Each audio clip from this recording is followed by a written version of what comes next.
Baseball is dead. Rest in peace. It's a big episode today, Thursday episode. Everyone knows what that means. Family Feud episode on Thursdays. We have that to look forward to. Bunch of news and notes on today's podcast. We have a full pod with Dallas Braden, right? Yeah? Full pod. We got full pod. Off day up in the PNW. Maximum Dallas. Family Feud. We got Nugs in the oven. And we also have Paul Skenes. Oh, God. It just... In Grande da Ligas. It hits so different at 8:15 in the morning. It hits so different. I can't fucking wait. I cannot wait. Tell me Major League Baseball has made this the free game of the day. Right? That's a thing. That's got to be a thing. The Buccos will now have potentially, not potentially, fuck it, the two most exciting arms in baseball right now, 2.5. Shout out Mason Miller. But we're talking Mr. Jones and me, and now Skenes. Let's fucking go.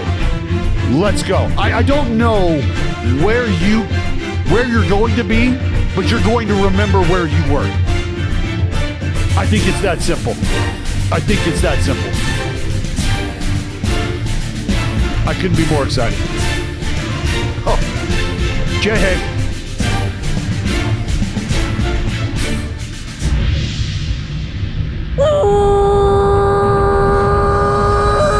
Raise it, bitch! Skenes is coming. Skenes is fucking coming. The Chundo Bros.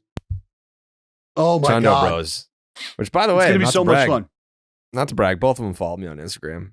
So Yeah. I feel like that's good for us somewhere down the line, be able to get them on the podcast. I know we don't really do interviews much these days. I feel like we're kind of just news and notes.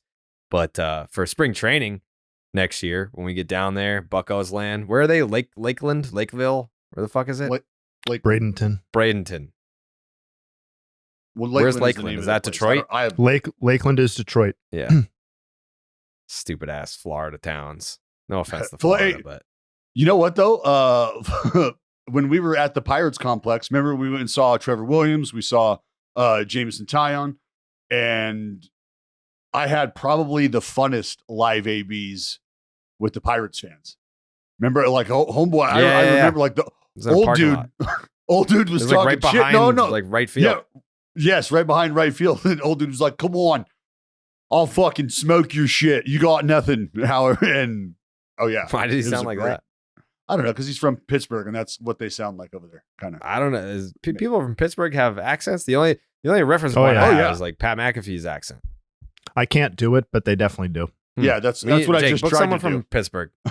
book someone from Pittsburgh. I want to hear these accents. Yeah, but who do we know this from Pittsburgh? Who, me? Who do we know this from Pittsburgh? What about Corey? Corey Graves? He's a broadcaster, though. It's like broadcasters don't have accents. Yeah, they get rid of them. Yeah. Well, that was my off top. That was it, Corey. Yeah. Well, who, by the way, when the news dropped, like I've had that fucking Pirates hype video sent to me 1,000 times from 1,000 different people. It's awesome. It is legitimately awesome. Like to feel the excitement around, like, because this is a, I mean, I can't call him an international prospect yet, I can't call him an international superstar yet. But no, but this is a dude who, I mean, honestly though, if you're a baseball fan in Japan and you've latched on to Shohei and you're about do you mean to tell me that you don't know about Paul Skenes right now? Like you're unaware that Paul Skenes is about to burst onto the scene? I would say yes. I think they're unaware. I'm saying fuck that. They know. They fucking know, Jayhay. Paul Skenes is mainstream not because of like being the 1-1. It's because he went on the McAfee show. I feel like a lot of the youngins and okay, but what is the Japanese audience for the McAfee show? The Japanese audience, no. but I'm saying like, is he known outside of the yes, no doubt, hardcore 100%. baseball fan bubble? Yes. Having Livy Dunn as a girlfriend definitely helps. Going on the Pat McAfee show definitely helps. And then being a recurring topic on Baseball is Dead certainly helps. Yeah, I think that's probably the number one thing. That's why he's big in Japan. Dallas, a couple of reactions. I mean, shout out Bradenton, former home of the Blue Jasper, greatest chicken and waffles I've ever had in my life. Chicken waffles. Chicken and waffles. Oh, I was gonna say chicken waffles. That sounds. I mean, I'd interesting. Be I would try that too, but yeah, that's a thick batter. The Dallas, to answer your question, they have made it the MLB.TV free game of the day. So rock on there. So it seems to be the consensus is that this is the most hyped pitching debut since Strasburg. Yep. Is that correct? Yeah. Yes. So why that's particularly interesting to me, I'm not even disagreeing, but why it's interesting to me is because I went back and checked, and we all remember how electric Strasburg was in that debut, the 14 strikeouts. Ks. What's equally interesting relative to Skenes, he went 7 innings and he threw 94 pitches. So I think while people are going to go into this thinking this is the most hyped pitching prospect debut since Strasburg, yes, fine.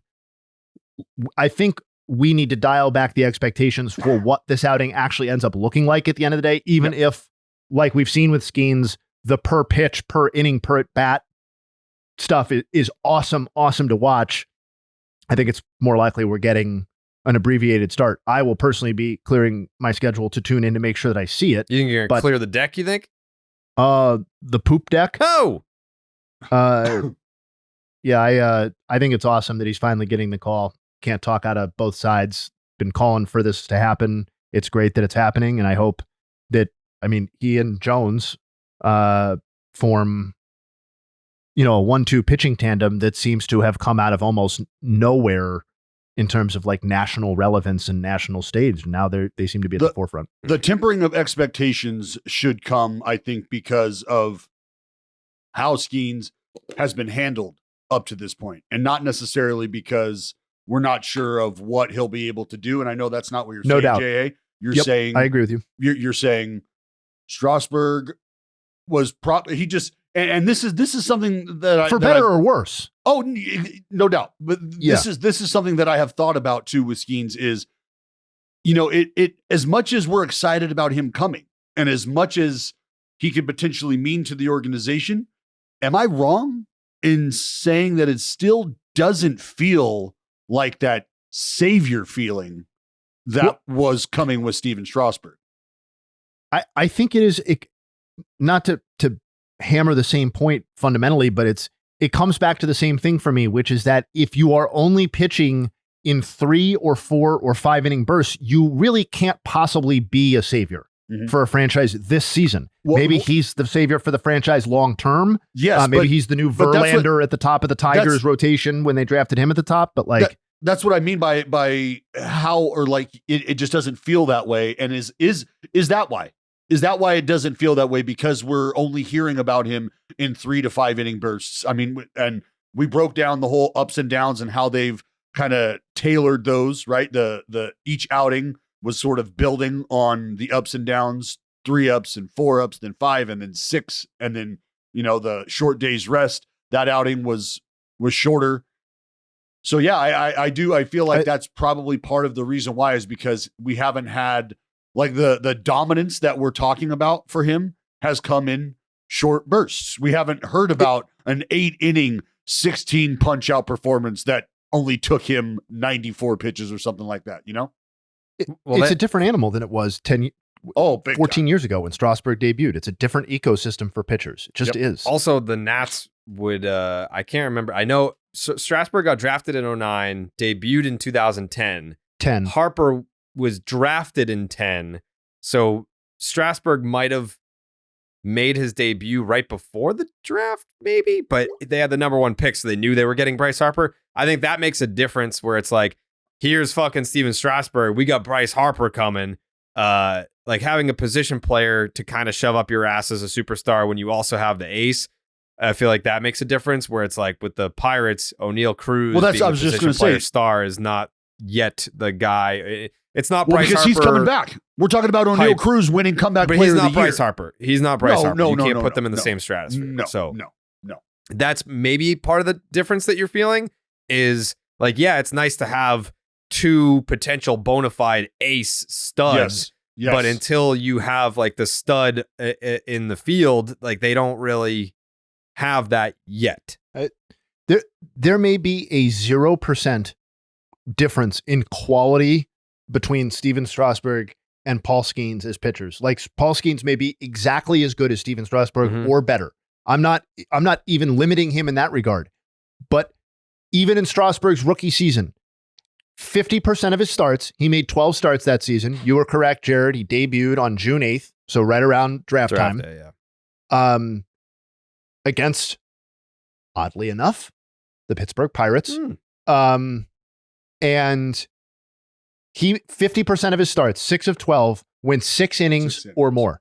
And 10 of the 12 were 5 innings or more. He only had 2 starts of those 12 that did not make 5 full innings. So there is almost no chance that Paul Skenes, upon promotion, has that sort of quantity to go along with whatever quality that he's giving him. We just know that because of how he's been used and how they're likely to use him moving forward. So, and just how every starting pitcher is used now compared to how they were used 14 years ago. And so it's just the savior talk just needs, like, he may be a top 5 pitcher. Well, it's just going to be hard if it's 4 innings. And Jayhay, it'll be interesting to see if let's say he rolls out there and has 5 clean innings and they're like, you know what? Fuck, we'll take that. Okay, let's see how you do next start out.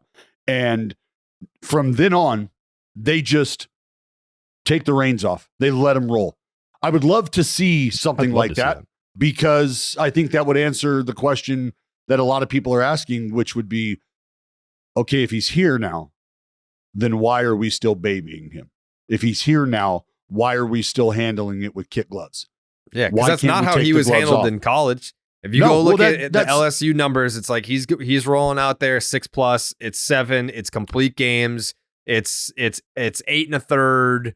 Well, Jared, that's why he's been such a focal point for and a talking point for the conversation of how we're treating arms and how we're maintaining and building arms. Just think about it. You're taking a collegiate arm who worked as much as it did and within the time frame that it worked in, meaning every 6 days, right? Pitching on Friday. And now you take all of that work that's been done and you calm it down. You don't build on it. You essentially stop it and you slow it down. And you don't have him perform to that extent through his professional debut and into this season.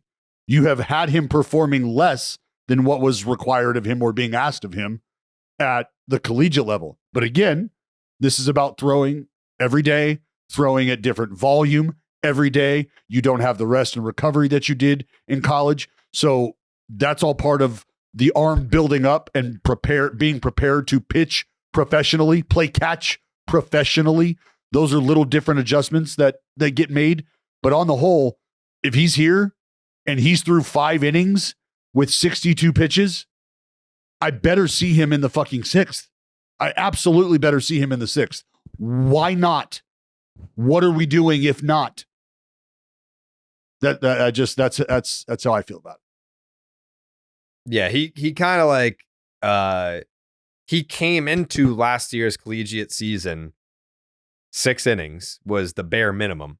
He went 6, 6, 6, 6, 6 1/3, 7, 7, 3, 6, 6, 6, 7 1/3, 7, 7, 3 2/3, complete game, 7 2/3, 7 2/3, 8.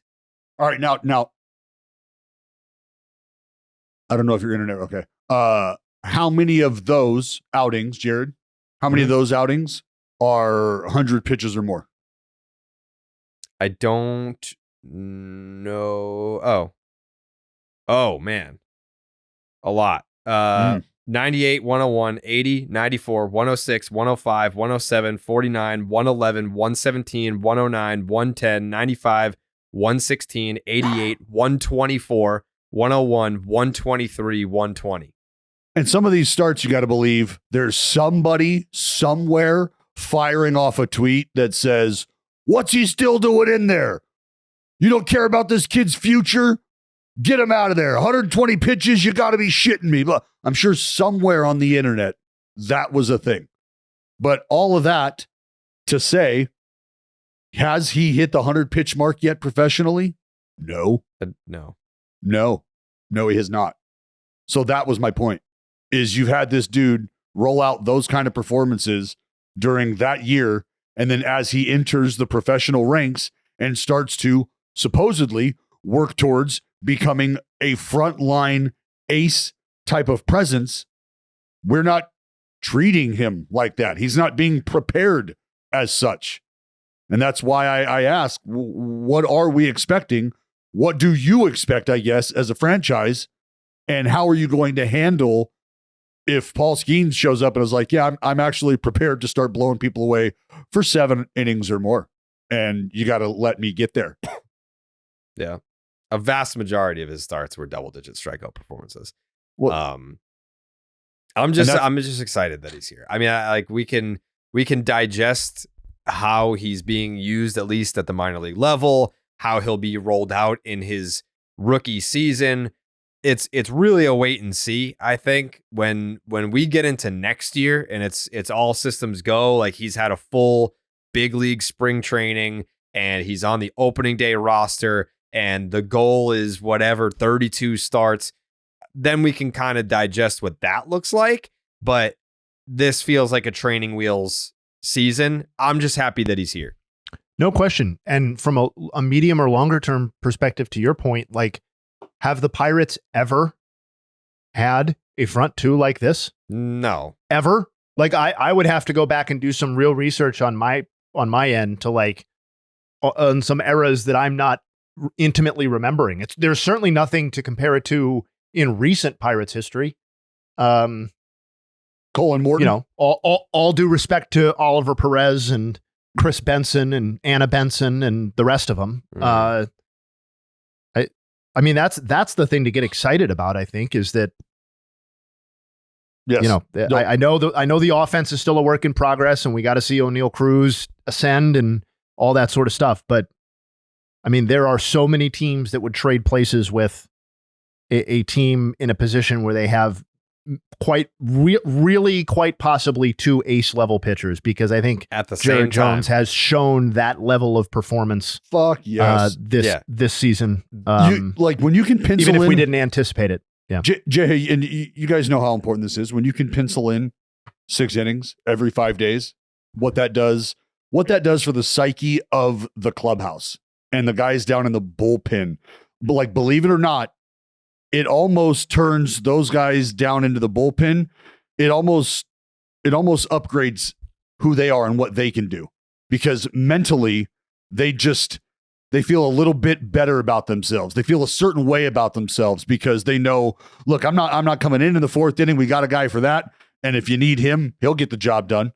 But when these motherfuckers start handing us the baseball in the 7th and the 8th and the 9th innings, we got an answer for that. We feel much better about that now. And now we have that happening conceivably twice out of the week, 2 out of the 5 days.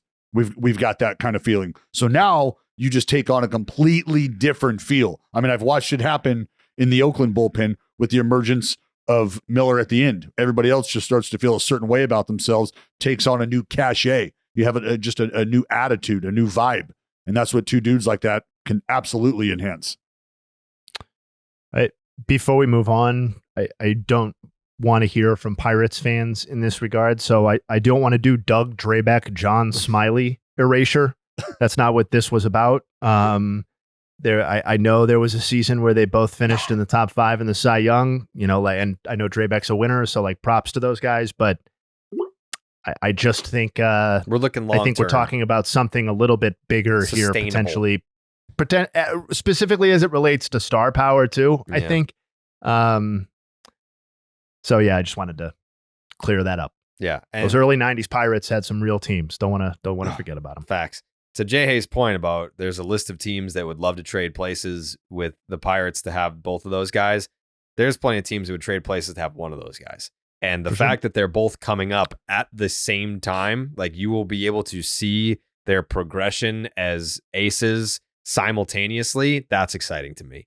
Like, you know, in your research, when you're looking up like what's like, I would be interested to see like in history, just two dudes, homegrown potential aces that came up at the same damn time. Yeah.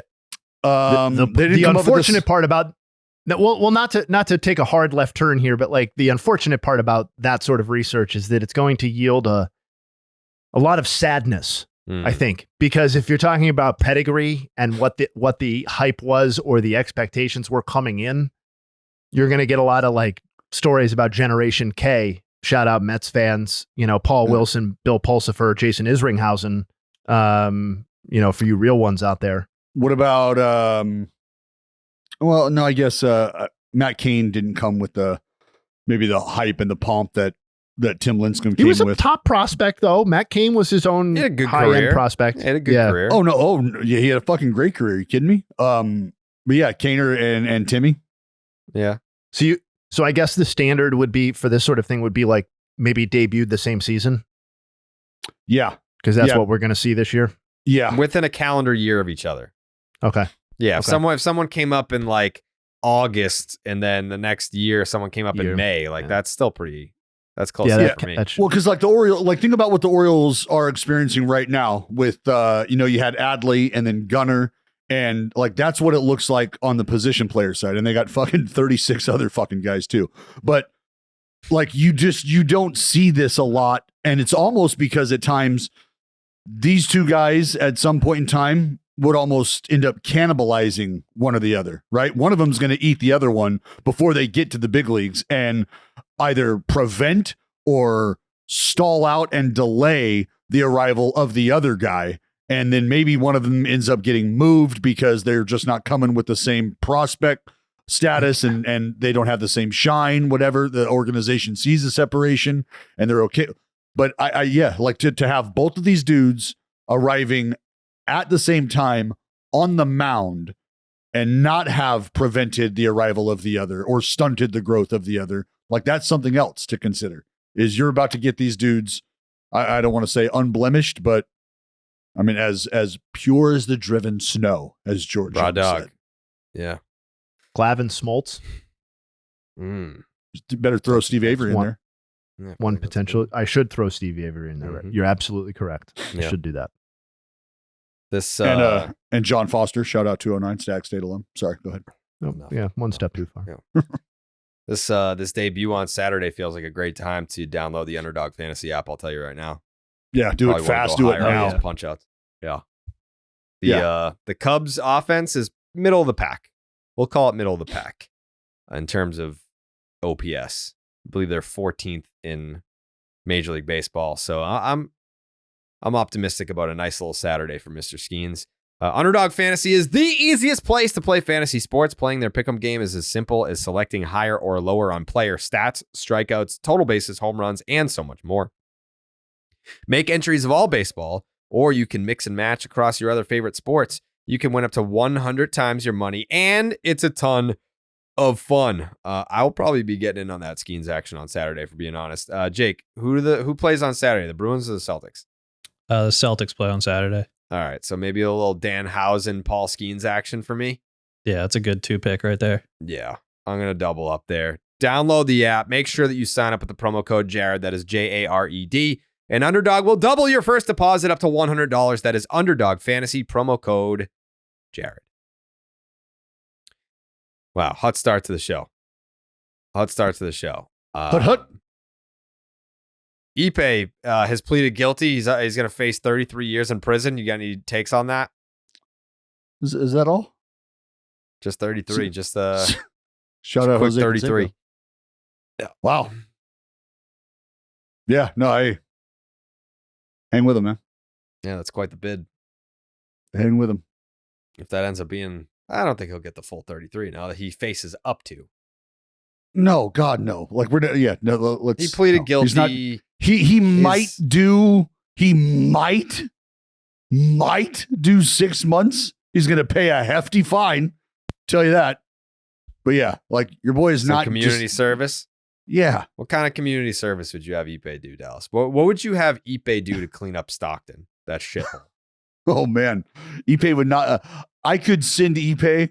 I could send Ippei over to the south side or to the east side, and Ippei could have any whatever, of the sides. Any of the sides. Could have whatever. North side, south side, for sure. Jay, the park that I grew up going to on the west side. Shout out Lewis Park. Like, they have legitimately shut the road down. Like, you can't fucking get into the area where people live back there. You don't live back there, you ain't getting back there. Yeah, dude, I don't know. That's a great call. Like, what could? You know what? Ippei has to manually clean all of the porta potties at the Asparagus Festival. There's an Asparagus Festival? That's what Ippei. Absolute. Brother, are you fucking serious? I mean, I don't even think I've had asparagus. Dude. Dabbled. Yes. Asparagus. Yeah. World renowned, Jared. World renowned. People come in droves from all over God's creation to enjoy the finer points of the Asparagus Festival in Stockton, California. Believe that, buddy. Believe that. Let me fucking tell you something about asparagus festivals. I went to an asparagus festival once, like 2 years ago in Massachusetts, and Jayhay. Droves and droves of people went to that one too. And I got to say, it was just about the fucking lamest thing I've ever been to. What? Why? I was ready for a whole smorgasbord of asparagus themed and flavored treats. And you know what I got? I got very little of that. I got very little of that. I got like fried asparagus and like fresh asparagus, which is great. Yeah, but I don't have to fucking drive 45 minutes and then wait 30 minutes to park. I mean, that we didn't know we were gonna have to wait 30 minutes. Obviously, we weren't insane enough to drive to an asparagus festival if we knew we were gonna have to wait for 30 minutes. But you got hosed. Yeah, totally lame. You got hosed. And I'm not flying out to Stockton for another asparagus festival. My family's done with that shit. I think it would be. My family is withdrawn from asparagus festival. It would be redeeming. I tell you that. I tell you right now, asparagus would skyrocket to the top of your veggie list. It was so hot. Yeah, it so is hot that day too. The fucking fried asparagus. That's entry level shit. Like they hand you that once you get off the shuttle. Like when you come to the Stockton asparagus festival, I took festival, it and I slapped the guy in the face with it. And I said, "This is all you have." Yeah, you got options. You can get the white asparagus if you want, but you've got asparagus flavored beer. You got asparagus flavored ice cream. Like, dude, it's See, that's what I thought I was getting into, and I got into some fucking. Well, that's what happens. You got a bunch of fucking Puritans the local realtor booth. Was there. It's like, what the fuck? Yeah, well, because you went to a Quaker fucking asparagus festival out there in some township village thing, and I'm gonna have to look it up. I'm going to look it up for the end of this podcast, figure out what town it is, and put that Massachusetts town on blast. Yeah, put it on blast. You know what I discovered this year? Chesterton, Fieldville. What? Asparagus made me think of it. You ever have broccoli bites? Broccoli bites? Are those just small pieces of broccoli? Yeah, just small. Oh, I thought I was going to say that. I thought I was going to say that, and you guys are going to be like, how have you never heard of broccoli bites? They're called florets. It's basically just like broccoli inside of a mozzarella stick, pretty much. Oh, I've never had that.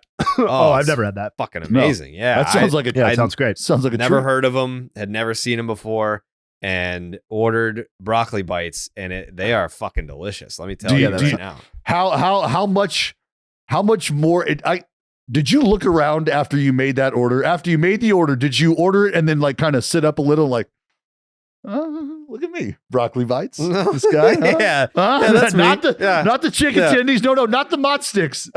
Yeah, broccoli bites. That's right, broccoli bites. Yeah, they're like, order broccoli bites, and I was like, yeah, that's me. That's me. Yep, right here. Yep, order 41. Yeah, that's me. Just the broccoli bites for me, please. Oh, I love that. I love that for you. Yeah, you got to try them next time you're here. I'll get you some. They're actually very good. If you're a broccoli guy, which I am. I'm more of a cauliflower guy than a broccoli guy, but I love broccoli. I wish broccoli had more nutritional value. I feel like broccoli is just like a green that isn't very fibrous. Is it? Yeah. Good fiber. Good source of fiber. Yeah. I mean, I usually like chicken, white rice, broccoli. That's my go-to. Jared is the young Dominican minor leaguer. That's the diet you have. And beans. Yeah. Tell you that was also eye-opening. I mean, not that I hadn't been introduced to awesome Latin food when I was young, because we got the best fucking Mexican food going in our part of the state, our part of the country, really. What doesn't Stockton have besides literacy? I mean, that's pretty much it. Like, once you move past having to read and write shit, like, Stockton flourishes. Yeah. Flourishes. Good at all the other stuff. Yeah. But the Dominican fucking palate, buddy, good God. That's why I love going to New York, too. Shout out the New York Yankees lunchroom. Oh. Yeah. I'm not going to read the essay today. I feel like Stockton has suffered enough, but there was some bet that I lost in 2019 where I had to write an essay about Stockton, California, and I did, and I still have it. If you're a Starting Nine listener, you've probably heard the essay. If you're a newer Baseball is Dead listener, maybe you haven't heard it. I'll save it. I'll save it for a later day.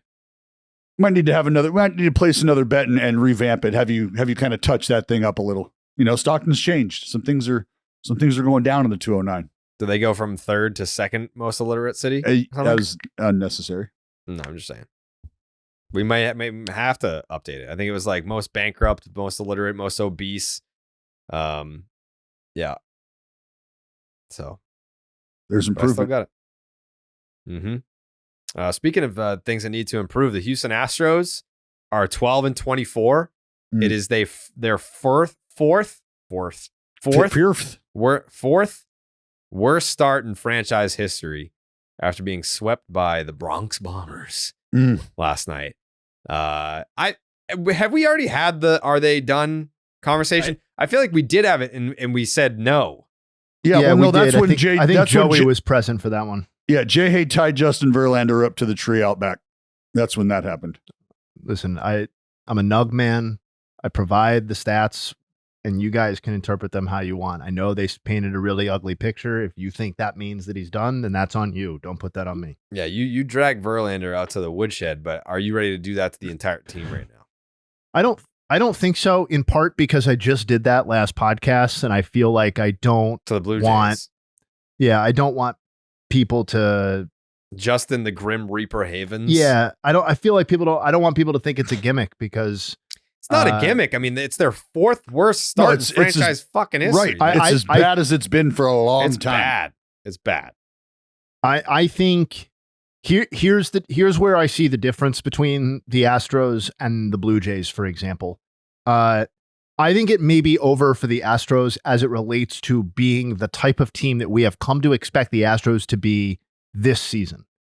I am more optimistic on the Astros' ability to initiate a quick-ish turnaround from where they are right now for 2 or 3 reasons primarily. One, they have Yordan Alvarez, and these other teams do not. They also have Kyle Tucker.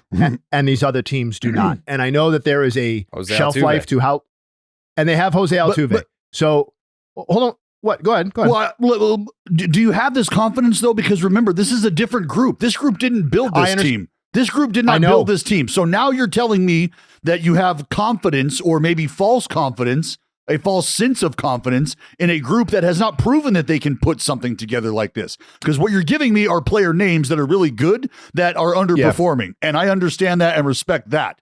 But to say that we can just confidently see the turnaround coming, it's going to have to be because there's some help from the front office as well. Because if the players that are underperforming start to perform and turn the corner, now who's it on?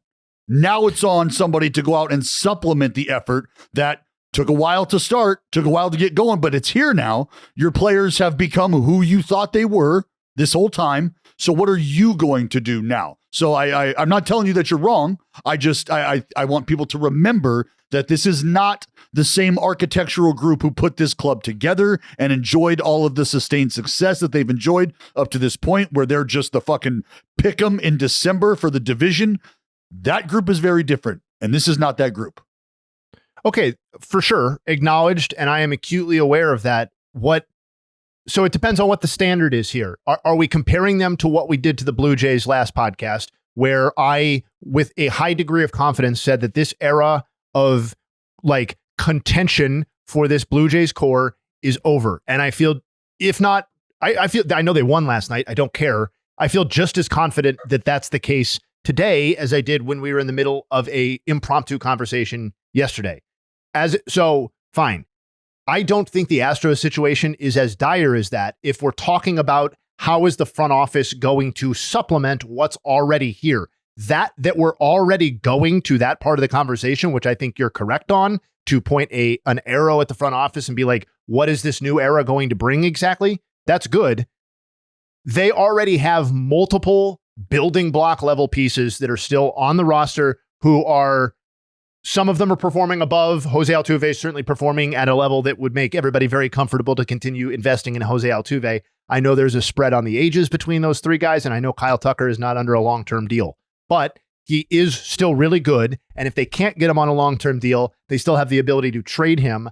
I would guess that Kyle Tucker would return more in a trade than either of the Blue Jays guys right now if they were all on the market, because one of them is guaranteed, has a recent track record of being very good. And then Left-handed furthermore, if the standard is comparing them to the Astros of what we've just seen and of the previous like Lunau, Click, whatever era we're talking about there, I know those are kind of two distinct eras, but you get my point. Then that's over too. And that's why going to 7 straight ALCSs is so incredibly rare, and why we tried to appreciate it to the extent that you could appreciate what the Astros were doing of all franchises in the moment that it was happening, because we don't see organizations go to 7 straight ALCSs and do so in a way where it was like, none of these feel like flukes. The Astros are really awesome. They just got to 7 straight ALCSs because they were fucking awesome. Putting the other stuff aside for a moment, but then to me, like, I know the Blue Jays also still have pitchers, but you have Framber Valdez. You have what looks to be, I know he's not going to throw a no-hitter every time out, but Ronel Blanco looks to be more of a contributor, a sustained contributor than I certainly expected entering the season. So even if it's a diminished version of what we've seen, the last point I'll make is that I think we have seen quicker turnarounds in the AL West than we tend to see than what's doable in the East, because of what the standard tends to be at the top of the AL East. We always see the West go through these cycles where it's like, outside of like maybe what the A's go through is their unique franchise and this recent downturn from the Angels, all these other three franchises tend to like cycle through like, or are good. Like the Rangers were bad for like really bad. I mean, but they were like bad for like 2 or 3 seasons. Right. And then they were back in the World Series picture. The Mariners operate their whole franchise on that cyclical cycle through players sort of mentality. That's why I'm more optimistic. Sorry if I ramble a little bit, but that's why I'm more optimistic about the Astros situation, despite their record this season, than I am about the Blue Jays. Did you catch any of that on social, Dallas, the conversation about the Blue Jays? Because I feel like a lot of Blue Jays fans ended up sharing the clip and echoing our sentiments. They were like, this sounds like a conversation between 2 Blue Jays fans, how we feel. Remember a couple of years ago, I was talking about the chemistry of that club. And I was talking about the window already seeming like it was a lot more closed than it felt like. Because you look at the roster and you look at some of the players that were on the team at that time, and you're thinking, they are underperforming. Things should not be this way. Things should be different. How is this going to change? What's going to happen? And there hasn't been a change. That vibe has stayed the same. And whether or not they're going to be able to drag themselves out of this, I think the competition in the division is going to be ultimately the demise of the team, because they're not going to be able to keep up. I don't think they're going to be able to close the gap. And from there, you got to make a move. From there, you have to adjust. The comment that I saw that kind of stood out to me was somebody said they never built a core around the core, and that's why they never took that next step. You could argue that they tried with George Springer, Kevin Gausman, the Barrios trade.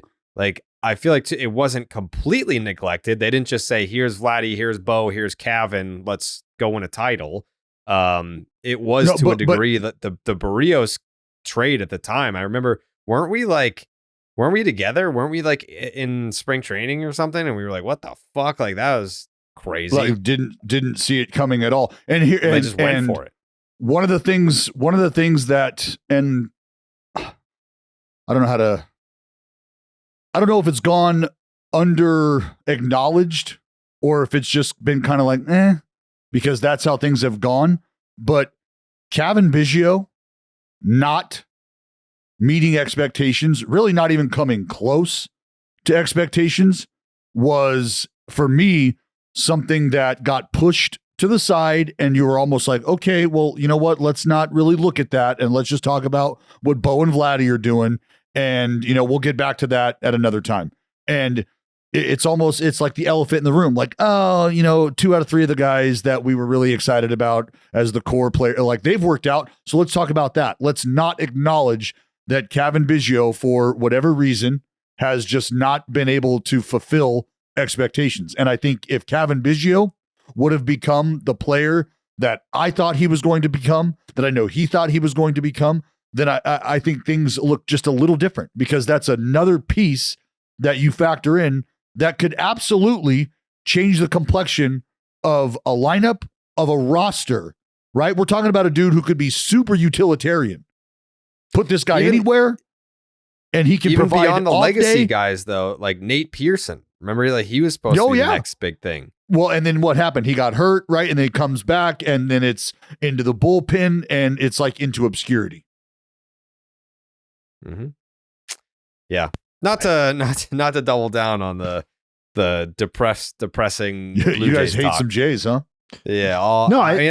I loved, like, I was excited for, like, that was the central thesis of our argument was, man, was I fucking excited to see what this Blue Jays core was going to do and how they disappointed year in, year out. Like, it was. Well, we picked fucking Barrios for the Cy Young.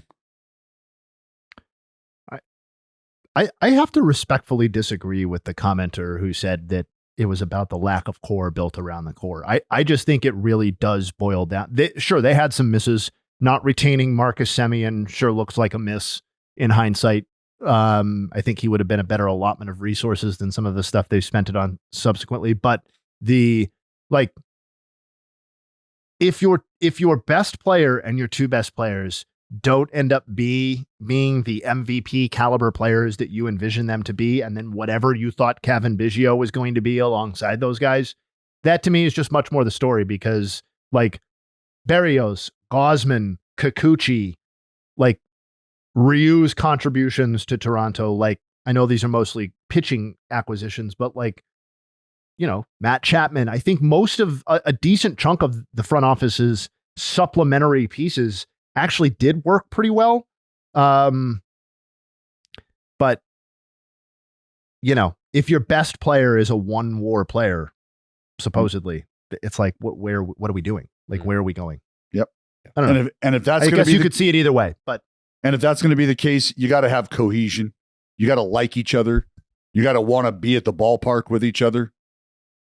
Look at what the Orioles have going on. Just do we as know far that as that's chemistry not the case goes. in Toronto? Are you letting us know something? No, I'm saying that it's not the same vibe. Like, I think people look at that group and think they're a lot closer and things are a lot peachier than they really are. And I think people, you can see it. You can see the difference between teams that are meshing well together and teams that feed off of each other. And that's why I just say, like, for a layman term, teams that like each other and how they interact with each other, right? Like, you watch the Orioles take batting practice. You watch the Orioles get ready to go out for early work. They're fucking with each other. They're laughing and joking around, messing with each other. Like, during catch play, they're laughing and joking. Smiles. Like, it's just a totally different atmosphere, completely different feeling. And then sometimes when I watch the Blue Jays, I watch guys walk out separately. I watch guys stand close in proximity to each other and not really have those interactions. I watched that happen around the cage. So it's just a different vibe. I'm not telling you that it's not comfortable there. It's a completely different vibe, is what I'm telling you. Yeah. Chris Sale shoved it up the Red Sox ass last night. How'd that feel? Did not feel good. Did not feel good. We did section 10 right after. Vibes were down horrendously bad. Could you sense him? Could you sense him pitching with a chip on his shoulder? Could you sense a little fuck you behind it? Yeah, absolutely. And he should. Why not? Like, I don't take it personal.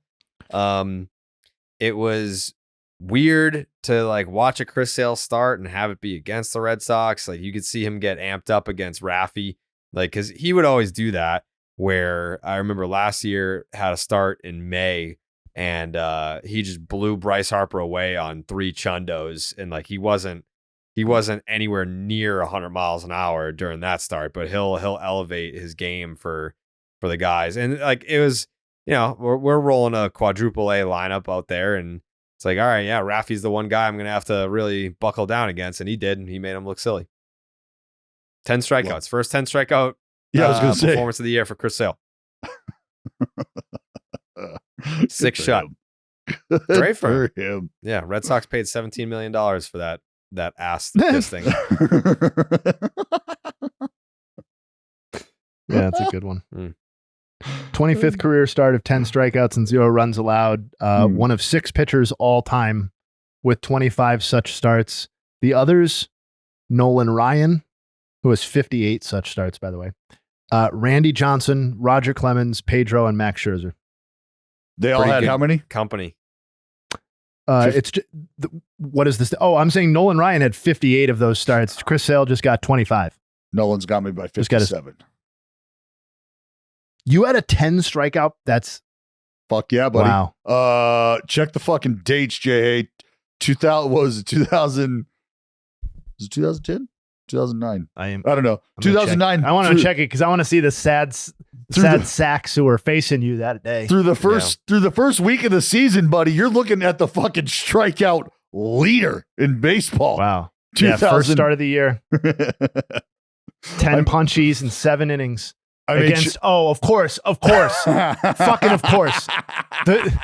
Read the roster. Read the roster. The 2010 era Seattle Mariners, who were legitimately swinging different bats than the rest of the league, I think. I threw a fucking changeup to Milton Bradley in the fucking left-handed batter's box that he swung at. Dude, those offenses, very impressive. Congrats to you. Who else was in the lineup, Jayhay? Ichiro was still on the team. Mm-hmm. Sean Figgins. No, he didn't punch Ichi, unfortunately. Nope. Gave up a hit, but Sean Figgins, all-time free agency bust signing. Franklin Gutierrez, former mega prospect. Milton Bradley, as he said. Jose Lopez, Casey Kochman, former mega prospect. Eric Burns, Adam Moore, and Mr. Wet Noodle himself, Jack Wilson. Yeah. Wow. 10 tickets. You guys had quite the lineup going out that day, too. Yeah, we did. Fucking rattle that off. Here's some names. Rajai Davis, Derek Barton, Ryan Sweeney, Barty. Kevin Kuzmanoff. Eric Patterson got in as a pinch runner. Kurt Suzuki, Eric Chavez, DH that day. Mark Ellis, Travis Buck, and Cliff Pennington. Bucky. Ian Snell opposed you on the mound. Obviously, Blake's older brother. Yep. Sorry, Ian. Wow. And then Kanakoa Teixeira blew the game. Obviously, Mark Teixeira's older brother. Yeah. That's some right. Names though in that A's lineup. Strikeout leader, bitches, in Major League Baseball that week. This guy right here. Jared and Jake. Do you know who was the second and third relievers out of the bullpen for the A's that day? Brad Ziegler came right after Dallas to get 2/3 of an inning. Who came after that? And then who came after that? He's asking you for a reason. Why? Oh, are they Red Sox guys? They may be. 2010, Alan Embry. Oh, come on. This is taking entirely too long. No. relevant to present day Red Sox situation. Andrew Bailey. Andrew Bailey was the second man of these two. Yep. And Craig Breslow. Yes, sir. There you go. There you go. The brain trust of the current Red Sox, plus Alex Cora, of course, was the Athletics bullpen that day. Wow. Well, that was talking some baseball. Talking some 2010 April 6, 2010. Yeah, that's Hot Tub Time Machine Oakland A's, baby. Yeah. Did you win? Do you remember? Did you win American League Pitcher of the Week when you threw the perfect game? Fuck, I would think I had to. Yeah, it was only one fucking start. I'm going to say yes. Well, yeah, unless somebody else made 2 starts. Solid chance those 2 were better than my one. I'm on top of it. Hold on. Yeah, I want to find that out. What year was your perfect game? 2010. Yeah, I know. I was being funny. You ever win Pitcher of the Month? I Uh, feel like you had 200 and something innings that year or something. No, like that. probably Yeah, not. dude. Congratulations. Pitcher of the week. You won it. You just won player. Oh, player of the week. That's right. Yep. For the week of May 9th, Dallas Braden, Oakland pitcher, sandwiched between Paul Konerko the week before and Jose Bautista the week after. That's amazing. Didn't even know. Some gangster shit. Yeah. Okay. Do I get a fucking retro reward for that? Like, what? Should I got something in the mail? I would have thought you would have already received it. Not Yeah. retro, just at the time. Yeah. Oh. Yeah. What do they give out for that? I think some spit in your palm. Yeah. Nothing. Not that I Mm. remember. I don't know. Well, I'm going to give the listener something. What a week it That's- was. Oh, That's a promo code 4. for Game Time. Game Time is an authorized ticket marketplace of Major League Baseball, which makes getting tickets faster and easier. Prices on the Game Time app usually go down. They do go down the closer it gets the first pitch. With killer last-minute deals, all-in prices, views from your seat, and their lowest price guarantee, which, by the way, is awesome. Like, you will get the best price with Game Time. Like, I don't know why you're using other ticketing apps. Like, do you want the best price? Mm-hmm. They will guarantee it. Or 100%, 10% back. Game Time, it takes the guesswork out of buying MLB tickets. I don't know if you guys know this. Dallas, I'm going to see Ashanti tonight. Really? Mm-hmm. Yeah. On purpose? Or Yeah, it's an off night. oh, Yeah, Sox aren't playing Ashanti. It's Ashanti Day in Boston. is she from Boston? No. Why? What? Why? What? What do you mean? You've never gone to see Ashanti before? Oh, you're missing out, dude. I'm glad Game Time could help you out. Sounds like a hot ticket. Yeah, it is. Yeah. Shout out to the Game Time app. I'll be in the house tonight. For Ashanti. What hit? If she doesn't play this, you're gonna be fucking up in arms about it. Oh man. I just looked at the venue. What? It's in Lynn. Yeah, I don't know why it's funny. It's in just Lynn, I just Massachusetts. assumed you were going like to fucking wherever the Celtics play or whatever. No. Jared's going to a fucking local bingo hall. I mean, it is Lynn Memorial Auditorium, 3 City Hall Square. Dallas is so mad he's not coming tonight. Like, oh yeah. Is this Thanks for the a invite, concert dude. for just you and your family? Yeah. Is this like a fucking VIP thing that you want? What do you mean? This is so funny. I don't know why you guys are you're just mad that you're not coming, I think.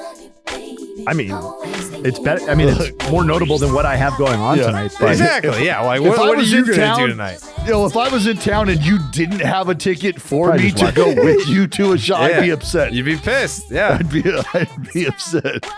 Why are Yeah, you treating socks. me so bad? Yeah. Socks are off. Ashanti. Is that just that's the standard play, right? Like socks are off, Ashanti's in town. Duh. Can't miss that. Yeah. Yeah.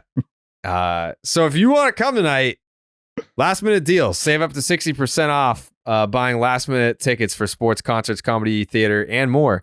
They've got flash deals, save even more on exclusive in-app deals on select seats ahead of the time, the game or the event.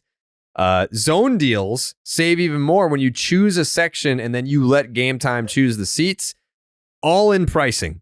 Toggling this feature shows the total upfront with no surprise fees at checkout.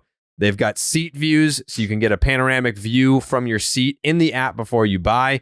And again, the lowest price guarantee, or Game Time will credit you 110% of the difference. Game Time ticket coverage, your purchase is covered with the most flexible customer service policy in the ticketing industry. Take the guesswork out of buying MLB tickets and Ashanti tickets with Game Time.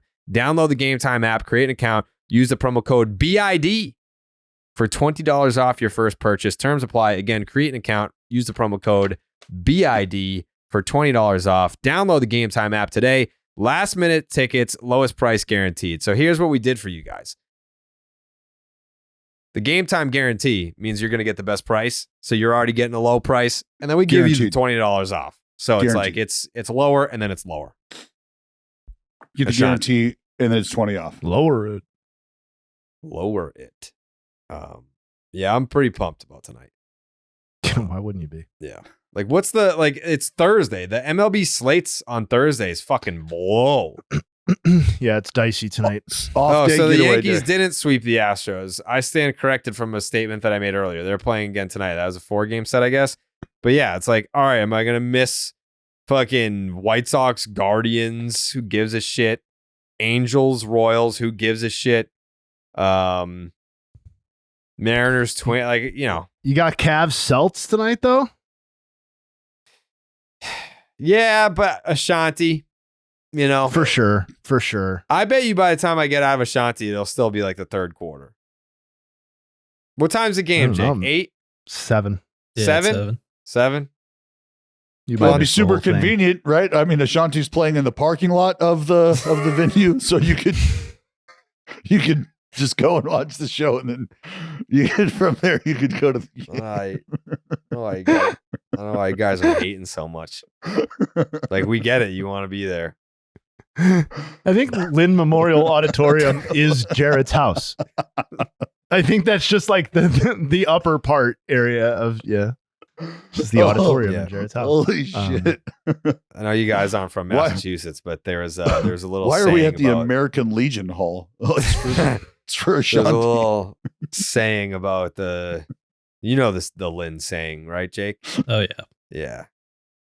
Yeah. Lynn, the city of sin, the way you came out, you didn't go in, or some shit like that. Lynn was a bad place. I don't know if it still is, but Ashanti's going to be there tonight. Well, good luck to you, I Thank guess. Yeah. Thank you. Hopefully you get out in time to take in Mavericks Thunder and then also Mavs. Royals Angels. Yeah. Little Waka 9:38 piece Detmers, tonight. 9:38. Yeah. Are you gonna have to lock your? Does Ashanti make you lock your phone up in one of those like things where you can't record? Probably, yeah. Yeah.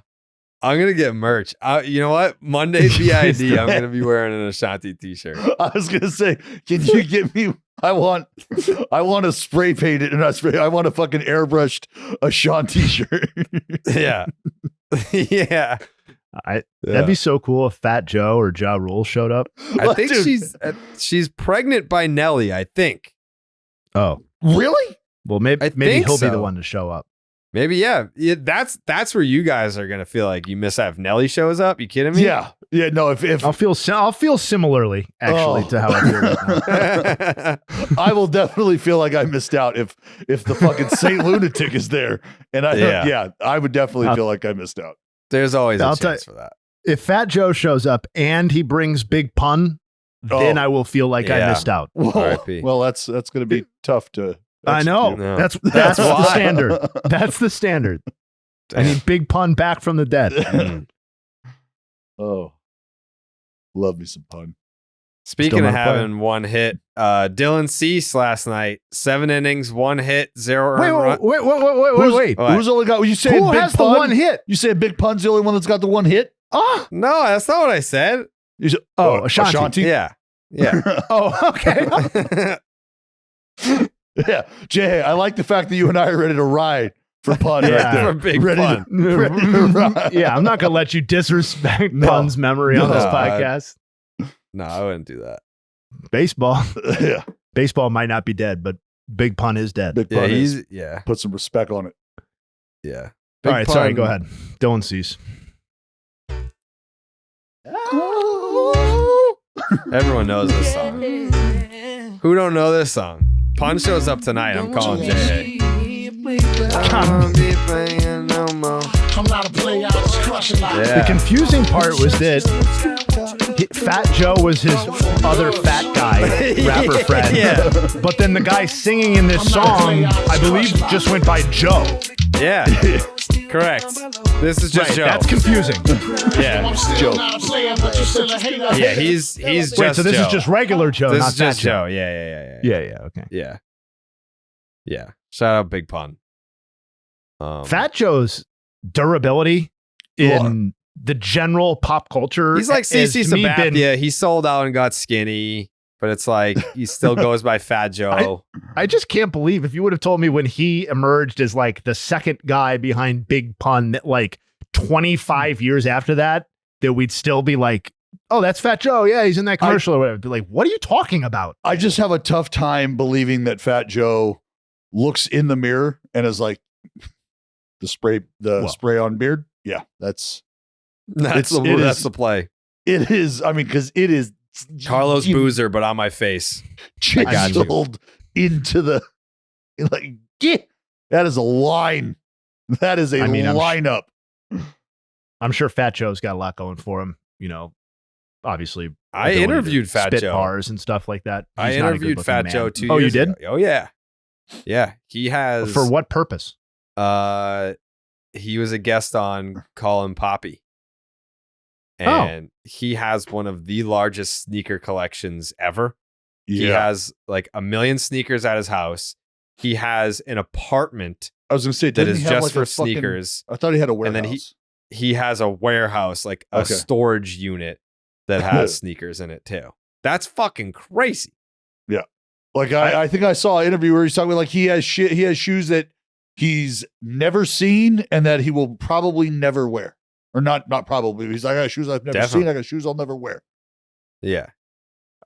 I owe Fat Joe an apology Why? before we move on. What did you do? Not for calling him ugly. Yeah. I had it backwards. I know Pun came up with the hit. Yeah. I did not realize that Fat Joe formed the Terror Squad and signed Big Pun. Big Pun. Oh.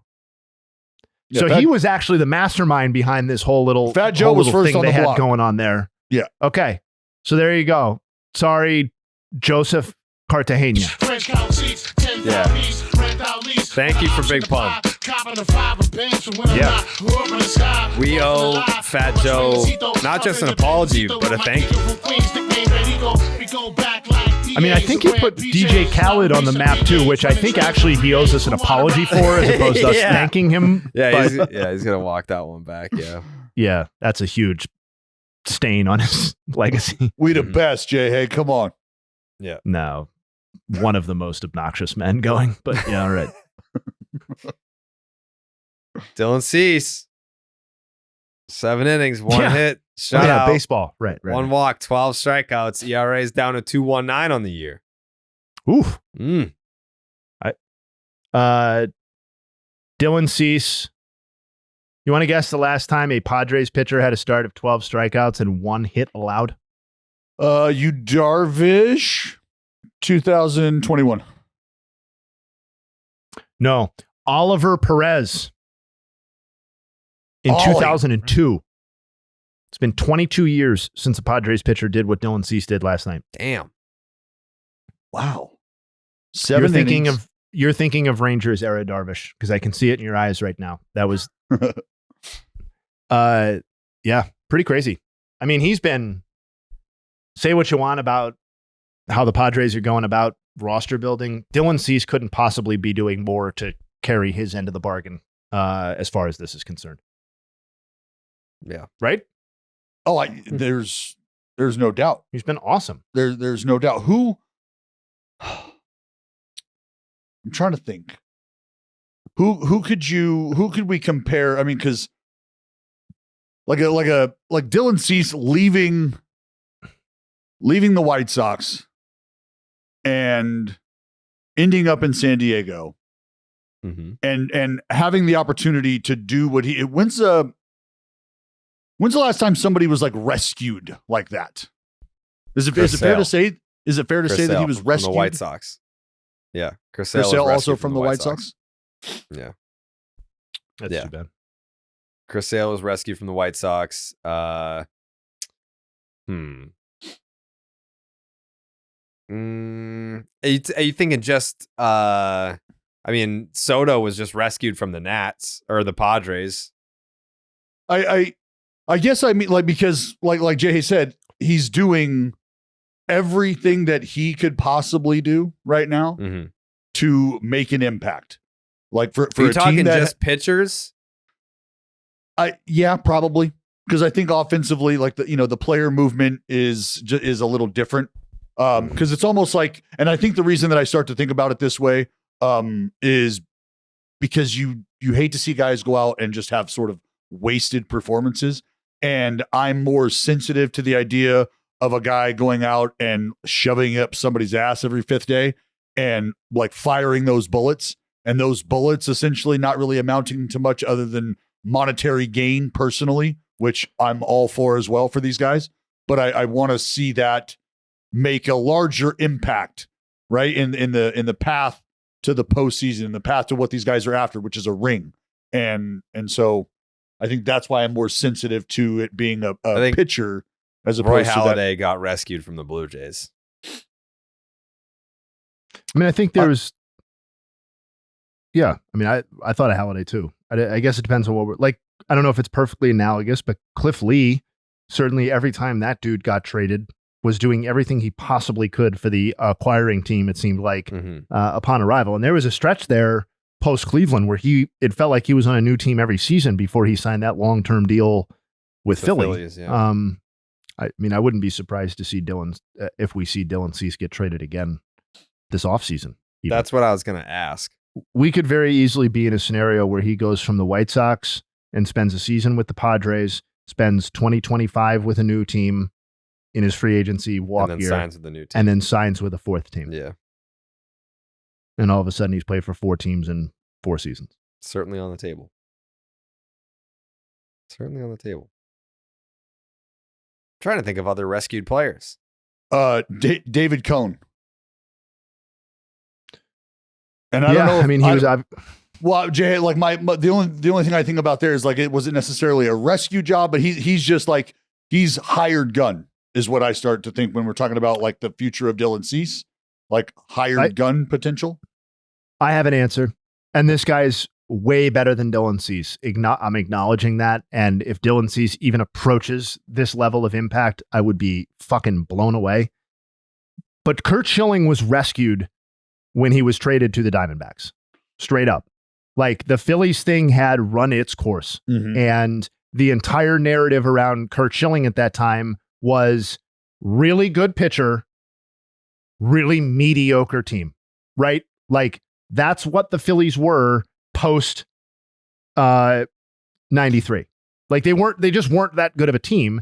And by the time, like he was older than Dylan Cease, but he was 33. He was in his age 33 season at the time Philly finally traded him.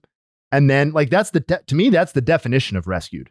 Well, at that age, obviously he went on to have the best stretch of his career. But then he was rescued again by the Red Sox.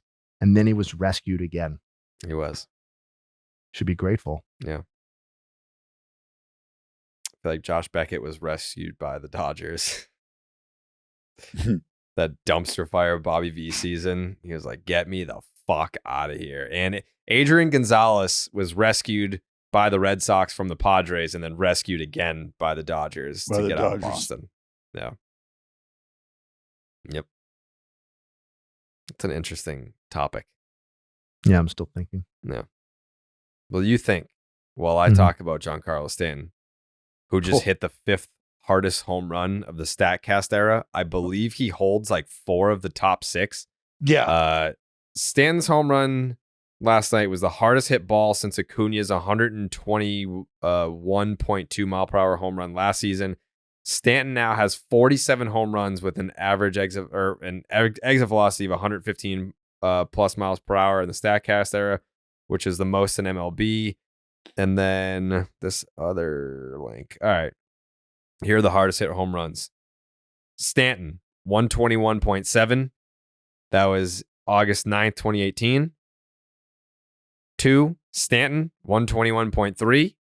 July 25th, 2020 against the Nats.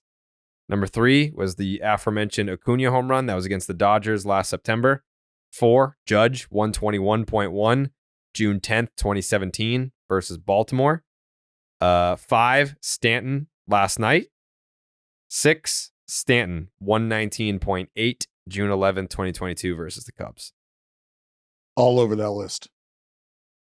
Yeah. He hits fucking missiles.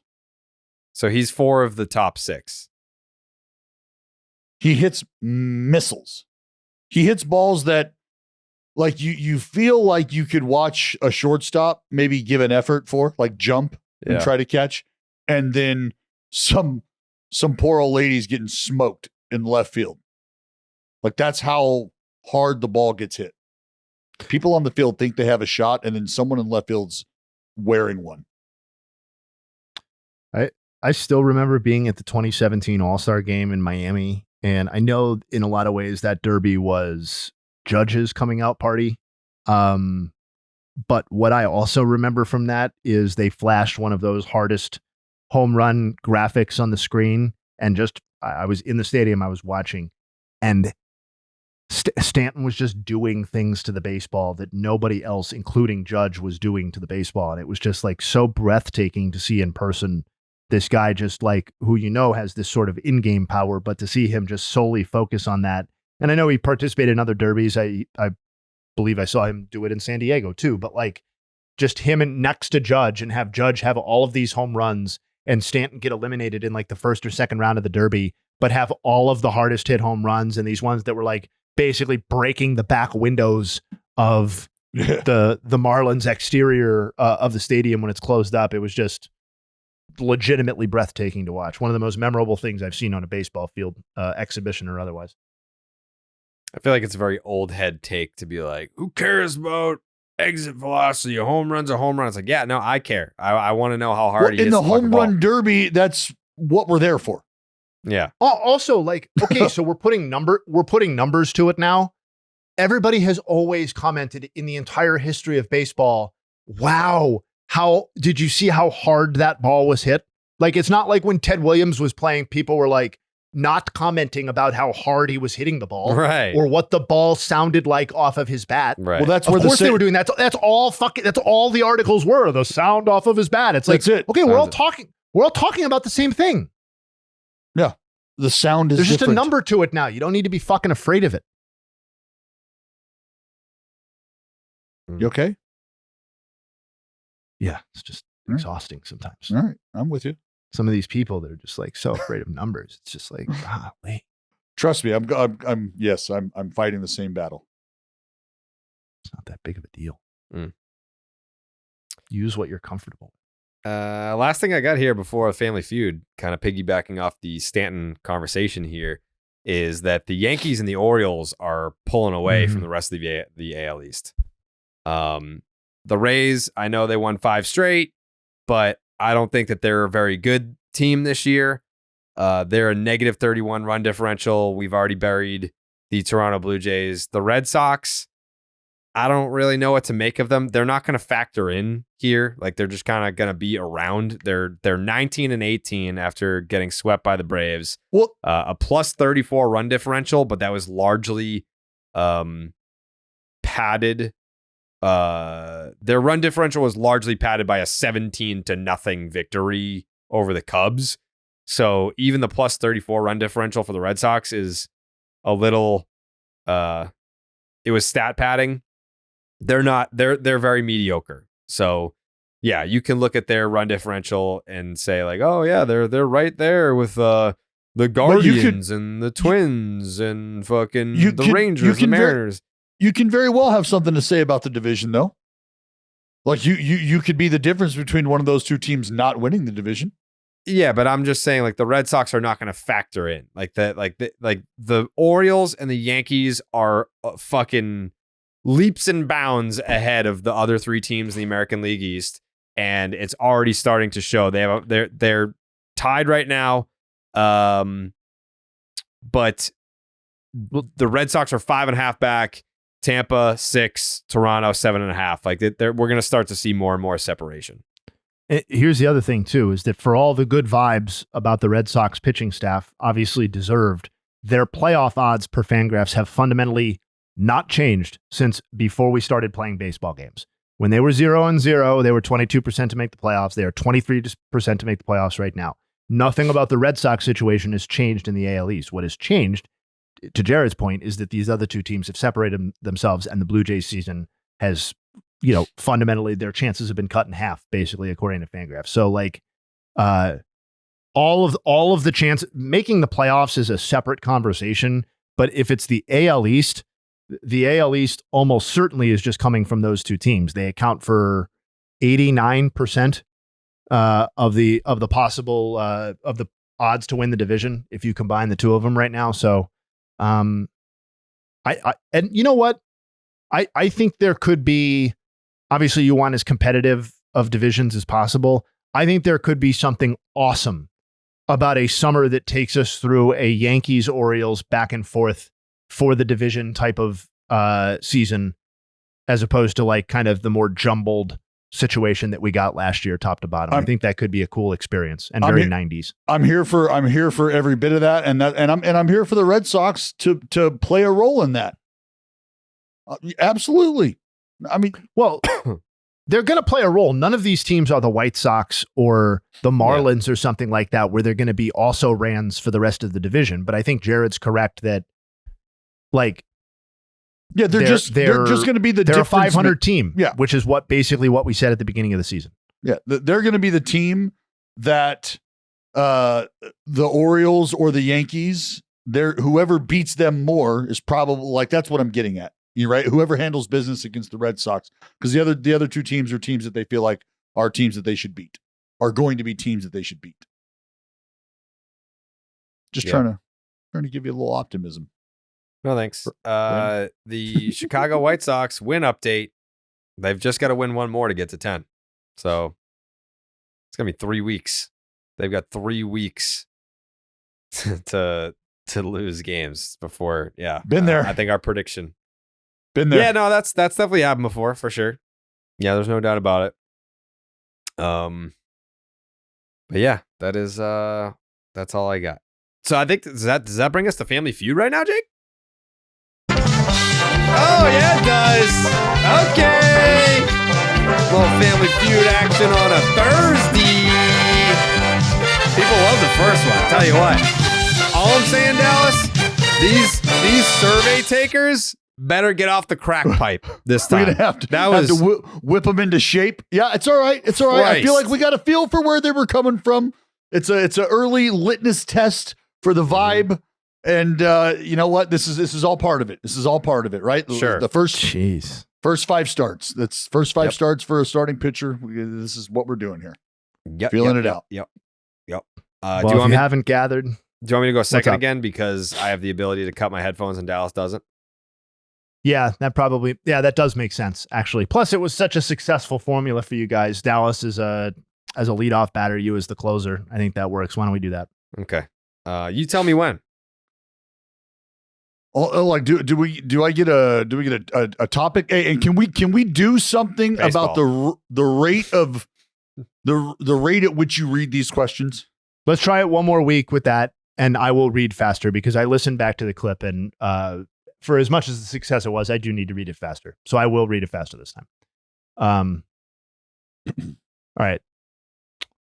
We good? Yeah, you got to tell me to cut. Yeah, get out of here. Welcome to Baseball is Dead. Family Feud Fast Money. I'm your man, Justin Havens. Episode number 2. We asked 100 Baseball is Dead fans a set of 5 questions. And here are the results. These are all new questions, obviously, from last week. If you did not tune in last week, I suggest you go back, check it out. Jared and Dallas came through, past 200 on the final question of Dallas's set. So or a Jared set. So very exciting. Dallas, you're going to lead us off again. You understand the rules, right? For the most part, yeah, pretty good. Okay. All right. I know you're big about this show. Jake, are you ready? Let's do it. All right. Out of 100 BID fans, here were the results. Who is the greatest living baseball player batter? Barry Bonds. Who is the greatest living player pitcher? Randy Johnson. Who is most likely to win the NL MVP this season? Oh my God. Ohtani. If you were building a pitcher and could start with one elite level pitch type, what type of pitch would you choose? Fastball. Which AL Central team has the best home jerseys? The Powder Blues, Kansas City Royals. We got them all in. Great job, Dallas. I think I fucking nailed that, by the way. The Ohtani thing why did I fuck that up? The NL, the greatest living pitcher, I buckled on Randy. I probably should have gone Pedro there, but Randy, fuck. I'm adding up your total. Give me 1 second.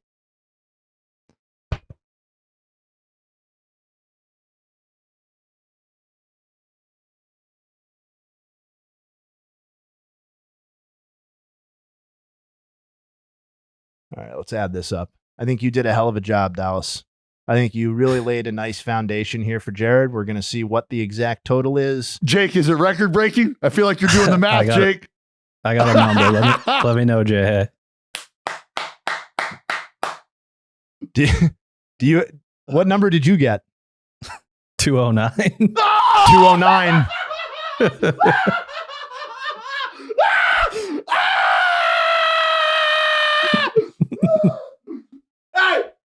That's unbelievable. It's over. Unreal. It's over. You don't need to participate. Let's bring Jared back in. We're all fucking done here. Put him back on. Jared. All I saw Jared, was him running around. Am I you are fucked? never going to guess what just happened. Okay. Was there a survey question that got like 97 points? No. Oh, buddy. Okay. Dallas, right. show him your number. Show him your number. That's how many points you got? So you won? He got exactly 209. Oh, really? So we already got 200 points. So we already won. Yeah, it's over. Yeah. It's over. We won. Congratulations. Yeah. We did it. Wow. You don't see that every day. Woo! Quick run through the answers. There was not, listen, I know it's only the second time we've done this. Unprecedented. This was just a great job. That's just what it was. There was no 97-point question. There was no 80-point question. There was no 60-point question. Dallas just got the job done here. Who is the greatest living baseball player batter was the first question. He answered Barry Bonds. 53. Next closest answer was Shohei Ohtani with 12. Willie Mays with 10. Griffey with 6. Nothing for Pete Rose. Wow, that's crazy. 1 vote for Pete Rose. Who is the greatest living baseball player pitcher? Did you say Pedro? Dallas answered Randy Johnson. That was the second most common answer. He got 19 points for that one. Pedro was the most common answer with 22. So that was a little bit of a split. Nolan Ryan, the third most common answer with 18. So everybody else was in single digits outside of those 3. Who is the most likely to win the NL MVP this season? Dallas answered Shohei Ohtani. Ohtani got 59. Mookie Betts was the second most common answer. So if Jared had to have answered, he would have come through with easily the next best answer. 59 for Ohtani, 37 for Mookie Betts. Question number 4, if you were building a pitcher and could start with one elite level pitch type, which type of pitch would you choose? Dallas chose fastball. That was the most common answer at 25. After that was slider at 16. I was pandering. Changeup only got 8. which I'm a little bit surprised I was about. pandering because I was going to go, obviously I'd go change up, but I was pandering. And then question number 5, which AL Central team has the best home jerseys? The overwhelming consensus was that the Royals have the best home jerseys, and that was 53. Next closest was the Twinks at number 18 or at 18. The Guards come in last, which I actually agree with, at 5. And that brought us to 209. So congratulations to Dallas. Single-handedly won our second Family Feud. Wow. Congratulations, dude, Dallas. You can't coach it. 209 is pretty special. You can't coach it. 209 is about as good as it gets. About as good as it gets. Oh man, I'm gonna have to clip this off. We need that clipped off. We need Family Feud tagged. We need Steve Harvey tagged because the boy's gone and done it again. The kid has gone and done it again. You thought you couldn't set another record? Well, that's what I do. That's what I do. Set the record, break the record. It's unbelievable. I continue to shock myself. Where do we tweet out the survey? Like, where are people finding the survey to take it? It's a Discord exclusive, so we drop it on Wednesday nights, and then the first 100 people to answer, it's we on collect. Discord. Yep. Oh, shout out to the homies on Discord. You know I got love. Okay, I didn't realize that. All right, that makes more sense. Discord exclusive. All right, sign up for the Baseball's Dead Discord then if you want to be a survey taker. Oh man, 2 for 2 for you guys. Well done. Well done. Really, Thank you. I'm already excited for next week's Family Feud. Thank you. Jared, we couldn't have done it without you today. We did it. I'm the Drew Bledsoe of the Family Feud team. Like, I could have done it, but I just didn't ask me to. Oh, feel great about that. Final thoughts? Well, we got some nugs to take us out, Jayhay. Yeah, a quick little rapid nug Thursday pack. Peter Lambert, another tough start for the Rocks last night. Shout out, Peter. I know you listen. He now has a 6.96 ERA through his first 35 career starts. That's the highest ERA through a pitcher's first 35 career starts since Carl Drews from 1946 to 1949. We all remember the Carl Drews era. So Peter Lambert, an unusually large number of starts for somebody so bad. Out of the 155 MLB players with at least 120 plate appearances this season, the only one with a higher slugging percentage than Ryan Jeffers is Shohei Ohtani. George Springer's slugging percentage by season, he's gone from 555 to 472 to 405 to 298 this season. So if Blue Jays fans thought that they were safe, I got him one more time before this podcast was over. Jose Ramirez is hitting just 263, 328, 440 in 461 plate appearances since we returned from the All-Star break of last season. Guardians obviously cruising right along, but they could use the guy who's supposed to be their best player to be their best player. The biggest pitch-related difference for Chris Sale this season in terms of results, it's that third pitch, the changeup. From 2019 to 23, batters hit 323 with a 532 slugging percentage against his changeup. This season, 211 with a 263 slugging. Luis Arias has 8 hits as a member of the Padres. 7 of them are singles. Singles merchant, hashtag. And the White Sox are 4-2 against the Rays and 5-26 against everybody else. That's what I got. Okay. Singles merchant. Didn't he have like Luis 7 Arias. of those in the same game? Yeah. Yeah. Did we have Well, a 4 3-hit hit games Yeah, the 4 day he hit showed up. Force Yeah. came in his first. Yeah. Yep. There you go. Dallas, final thoughts? Yeah, I just want to shout out Shea Langoliers for absolutely punishing Yeah, the Texas Rangers. you got Punishing the Texas Rangers. Just real quick, here's his numbers against the Texas Rangers so far this season. His slash line, he's hitting 381 with a 381 OBP. He's slugging 1238 with an OPS of 1619. Just dropping Dick numbers all over the place. 1.619 OPS, crushing. 5 homers, 12 RBIs.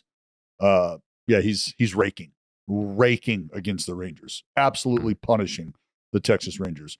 Marcus Semien also had a nice little homecoming of a series. Hit the fucking first pitch of the first game of the doubleheader out of the ballpark yesterday. That was exciting. But yeah, Shea Bangaliers. Can I clean up a few final thoughts? Sure. South Hadley, Massachusetts. Asparagus Festival. It's a fraud asparagus festival. Stay away. They refer to themselves as the former asparagus capital that's right. of the world. They lost it. Former obviously. for a reason, guys. Yeah. Former for a reason. Mm-hmm. On the last podcast, I said that I was going to try and assess. Remember, we did the Vlad Guerrero, Riley Green thing. Yes. Yep. Who would a GM build around? The overwhelming consensus on my Twitter poll, which came in Riley around Green? 2,000 votes, was that 72% of those people would take Riley Green first. Overwhelming. So the corner has been turned as far as Vlad Jr. goes. The greatest rivalry in maybe sports history and certainly in current baseball history, Padres-Dodgers begins on Friday. So everybody be sure to tune in. I know I will be. And cleaning one thing up, I think you're in agreement because I saw you comment on it. Jose Bautista is the Jared Carrabis career arc. Yeah, that makes a ton of sense. Yeah, it took him about 7 years. Kate burst onto the scene, polarizing figure, but undeniably powerful. Yep. That's me. You guys both have nice tight beards. Right? Bats was rocking that beard, right? Both Dominican blood. Yep. That's a perfect comparison. Yep. All right. Good point. Paul Skenes on Saturday. Enjoy your weekend of baseball. I know I will, specifically on Saturday because of that big league debut. I'm very excited for it. Thanks for watching. Thanks for listening. I'll be back on Monday in my Ashanti t-shirt.